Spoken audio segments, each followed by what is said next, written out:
Est-ce que vous qui dites que l'essentiel c'est de prévoir, est-ce que vous vous dites, comme le magazine l'Obs, qu'on est peut-être en train d'observer le début d'une troisième guerre mondiale?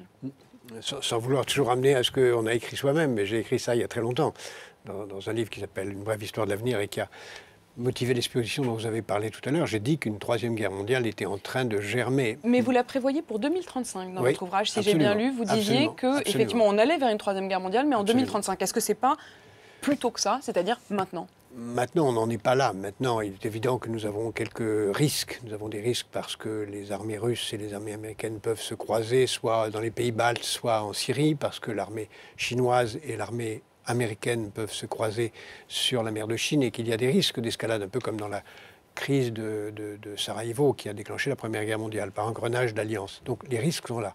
Mais Le risque que ça s'embrase, quoi. Les risques de jeu de domino existent. Plus largement, il y a un très grand nombre de conflits locaux. Chaque semaine, on en oublie les précédents. On ne parle plus des migrants qui sont toujours aussi nombreux et encore plus nombreux à attendre pour venir. On ne parle plus de tous les conflits qui existent en Afrique, de d'autres qui sont en train de surgir un peu partout. On ne parle pas de l'immensité des désordres qui sont dans le monde. Donc je ne crois pas qu'on soit au bord de la guerre mondiale. Je crois qu'on est au bord de quelques risques par maladresse ou par provocation qui peuvent se produire. Y compris maladresse de nous, Européens, ou de nous, Français? Les maladresses peuvent venir de ceux qui voudraient voir un affrontement avec les Russes, c'est-à-dire essentiellement les pays baltes, les Polonais et quelques va-t-en-guerre américains dans le cœur de l'OTAN. Et ils peuvent venir de ceux qui, entre la Chine et le Japon, peuvent vouloir entraîner les autres dans la guerre pour défendre quelques intérêts locaux. Ça, je n'exclus pas ça. Les Français, non, ne sont pas des va-t-en-guerre et ne sont pas en situation, je trouve que la politique est très sagement menée de ce point de vue, d'être l'étincelle qui amènerait la guerre. Inquiet? Bien sûr, je suis convaincu que le mal monte, la violence monte, que nous pouvons apprendre à chaque instant des attentats absolument gigantesques, que les moyens de faire le mal n'ont jamais été aussi grands sur la planète. Maintenant, en même temps, il y a des outils, quoi. Oui, mais en même temps, il y a des bonnes nouvelles qui arrivent.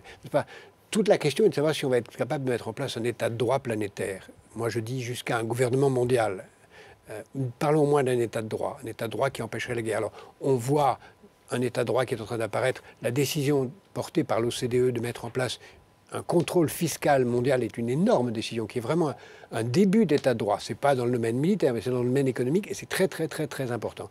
La décision de la Cour européenne de justice la semaine dernière pour empêcher les gestionnaires de données américaines de s'approprier les données européennes est une très bonne décision aussi qui montre la naissance d'un état de droit. Il y a des nouveaux outils quand même de gestion mondiale. De gestion mondiale qui peuvent créer les conditions de l'empêcher. Et la COP21, évidemment, va être un moment important de rendez-vous sur un autre sujet. Donc on a une course entre le bien qui monte, l'état de droit international, et le mal qui monte. Et le mal monte beaucoup plus vite que le bien, et le mal peut le détruire. Donc cette course, nous en sommes les acteurs. Quand on vous entend, on a quand même un peu l'impression du coup de cette dialectique, pourtant considérée comme en France comme très simpliste, un peu d'un George W. Bush qui disait qu'il y a le bien et le mal. Mais malgré tout, vous estimez que c'est quand même ces deux pôles-là encore... Oui, il y a cette dialectique. La grille de lecture doit rester celle-là. Ce que j'appelle le bien et le mal, c'est pas ce qu'il appelait le bien et le mal. Pour lui, le bien, c'était la société américaine, le mal, c'était les autres.